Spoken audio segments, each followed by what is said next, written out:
Hey everyone, guys, we have some massive Marvel Snap news for you today. Tons of stuff is coming to Marvel Snap. We've got 16 brand new cards. We're going to go through all the cards that we are getting, and we're getting all of this before the end of the year, which is insane.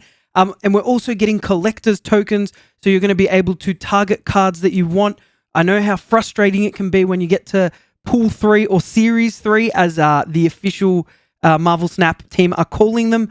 Series 3 cards, you get into that pool and it's really hard to get the cards that you want. Collector's tokens are going to change that so you can get the cards that you want now rather than later. Guys, let's get straight into the video. So the first big announcement is we are getting Series 4 and Series 5 of cards. We know them as pools, so Pool 4 and Pool 5.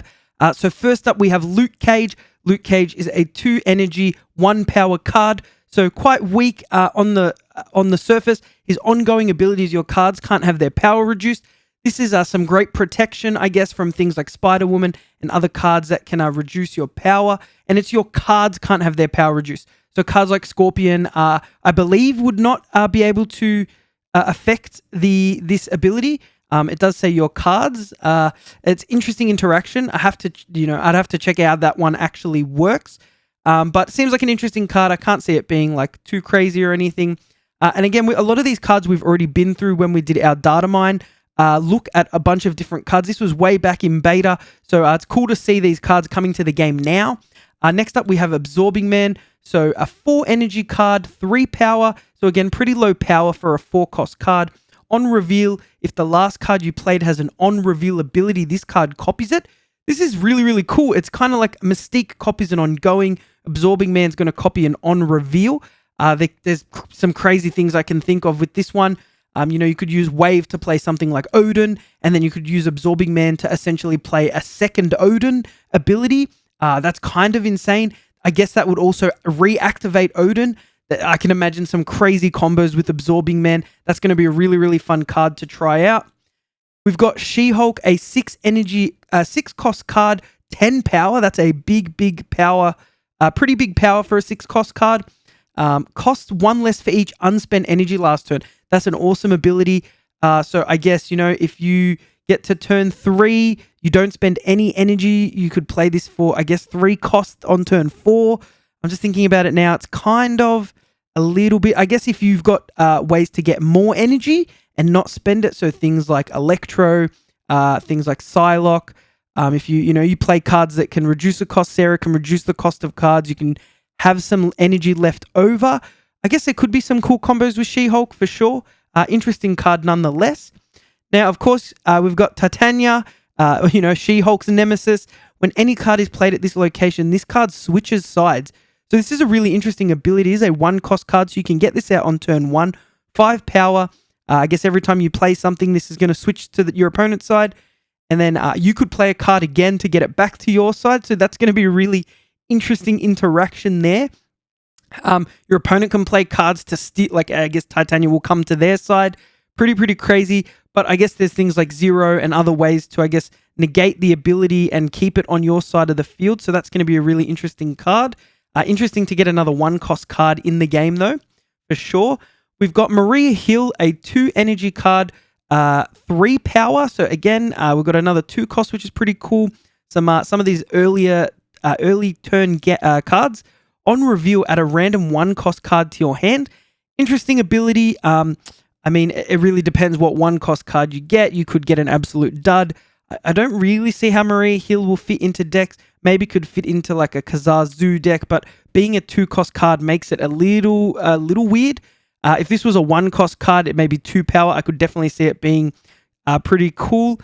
It's just really interesting because I think like you're targeting a 1 cost card. We've already got something like Agent 13 that could just give you any card.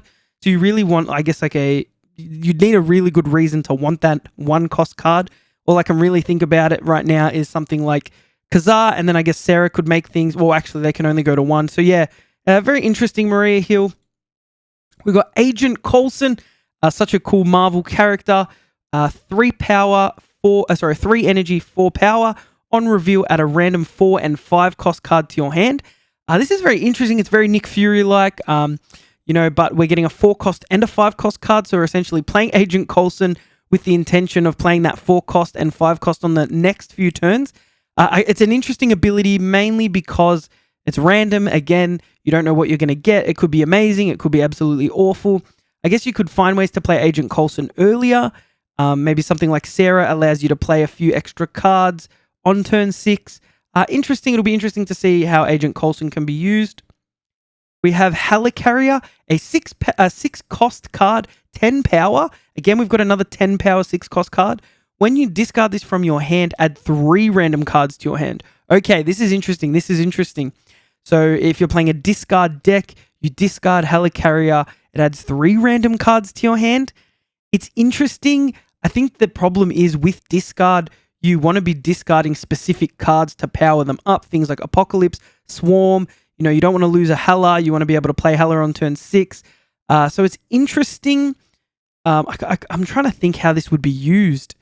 I guess I'm trying to think you can hide some discard cards behind Invisible Woman, but that doesn't really help Helicarrier. Add 3 random cards. I mean, again, it's like Agent Coulson, Maria Hill. If you get an amazing card, you know, it can be great. But, you know, again, it's being left up to chance, which can sometimes feel bad when there's already so much RNG in Marvel Snap. While I was editing the video, I realized all of these cards, Agent Coulson, Maria Hill, Helicarrier, can all synergize great with Devil Dino. I think Devil Dino is already pretty strong, but I guess these cards will add some strength to Devil Dinosaur as well. More cards in your hand, more power Devil Dinosaur gets.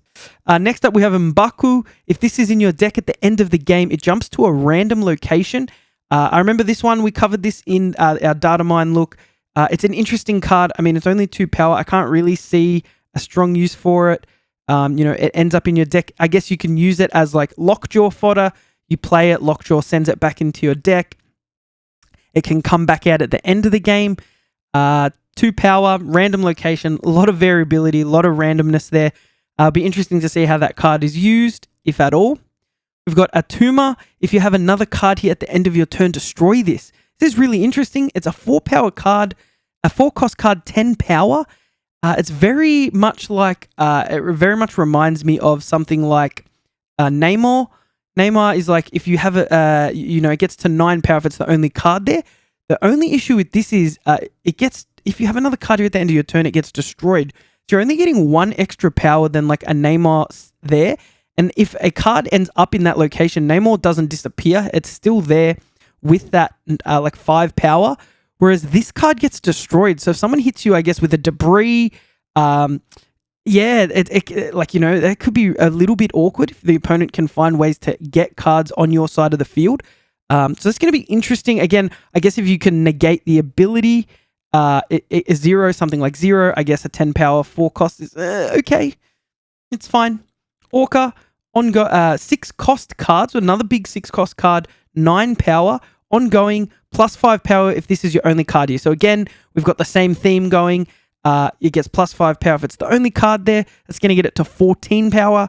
Again, turn 6, so you know you're going to have to leave a location empty. It could be a pretty big spike on turn 6, 14 power that your opponent, I guess, maybe doesn't expect. You know, they're fighting for those. You've got maybe you're winning one of those other 2 locations, and your opponent's trying to steal some of them back. Orca could be good. I can see it being played for sure, though. You know, being able to make the card cheaper could be interesting as well. That's going to be a fun card to play with. So that's all of the Series 4 cards, or Pool 4. So that's going to be the first 10 cards that you are able to unlock when these release. And then we've got 6 cards in Series 5 or Pool 5. So we're going to go through those as well. We've got Bast, on 1 cost, 1 power. Very interesting. On reveal, set the power of all cards in your hand to 3. Now, this is really interesting. This looks like it goes straight into a Khazar Zoo deck. If you can get all your 1 cost cards to 3 power and then be able to buff them again with something like Khazar, that's very interesting. This is really going to suit, I guess, those decks where you're just trying to swarm the board with cheap cards. I actually really like the idea behind it. It's a buff, but it's only the cards in your hand. It's pretty cool. I think it's going to add. It's 1 cost cards are already generally getting above their 2 power. So I mean, you're really not adding a whole ton. But it'll be interesting to see what happens with Bast.